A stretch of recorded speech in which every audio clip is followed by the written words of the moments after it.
এই আলুর তরকারি রেসিপিটা তোমাদের সঙ্গে শেয়ার করছি। এটা কিন্তু রুটি বা পরোটার সঙ্গে খেতে খুবই ভালো লাগবে। তো চলো দেখো আমি কিভাবে এই আলুর তরকারিটা বানাই।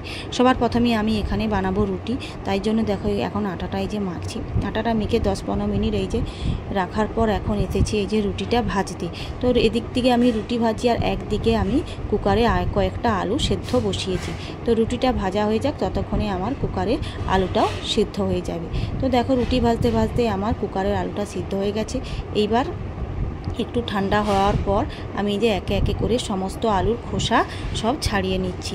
ছাড়ানোর পরে আমি চামচ দিয়ে একটু এই যে ম্যাশ করে নিচ্ছি। বেশি করব না, একটু হালকা ধরনের একটু গোটা গোটা থাকবে সেই রকম করব। তো এইখানে যে যে মশলাগুলো লাগবে সেইগুলো আমি এখন এই যে প্লেটে করে নিয়ে নিয়েছি।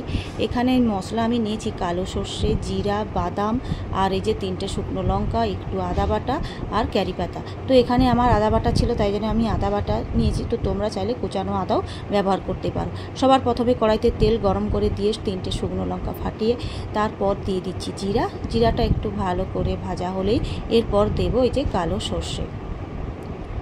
তো দেখো কালো সর্ষেটা দেওয়ার পরে ওইটাও একটু ভাজার পরে দিয়ে দিচ্ছি এই যে বাদামগুলো।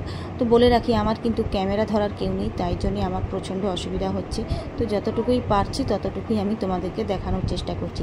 তো বাদামটা দেওয়ার পর এই যে দিয়ে দিচ্ছি দেখো ক্যারি পাতাটা দেওয়ার পর তারপরে দিয়ে দিচ্ছি হচ্ছে এই যে আদা বাটা। তো আদাটা ভালো করে একটু তেলের সঙ্গে ভাজতে হবে। তারপর এই যে ম্যাশ করে রাখা আলুগুলোই তেলের মধ্যে দিয়ে দিচ্ছি। তো দেওয়ার পরে একটু ভালো করে আমি এটাকে ভাজবো। তো দেখো আলু ভাজার একটুক্ষণ পরেই দিয়ে দিচ্ছি নুন আর স্বাদ মতো চিনি। তোমরাও কিন্তু অবশ্যই চিনিটা আর নুনটা নিজেদের স্বাদ মতোই দেবে।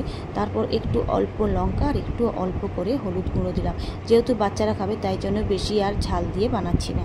তো দেখো লঙ্কা আর এই হলুদটা দেওয়ার পর সামান্য একটু জল দিয়ে কিন্তু আমি আবারও ভালো করে ওটা ভেজে নিচ্ছি। তারপর দেখো আমার রেডি আলুর তরকারি। দেখো কত সুন্দর হয়েছে। এটা কিন্তু রুটি পরোটার সঙ্গে খেতে গরম গরম অসাধারণ লাগে। তোমরাও কিন্তু পারলে বানিয়ে খেও। আমার বাড়িতে কিন্তু আমার ছেলে কিন্তু এই আলুর তরকারিটা খেতে কিন্তু খুবই ভালোবাসে, তার সঙ্গে আমিও খুব ভালোবাসি। কেমন লাগলো অবশ্যই ভিডিওটা জানিও এবং ভালো লাগলে লাইক কমেন্ট শেয়ার করো। চলো টাটা।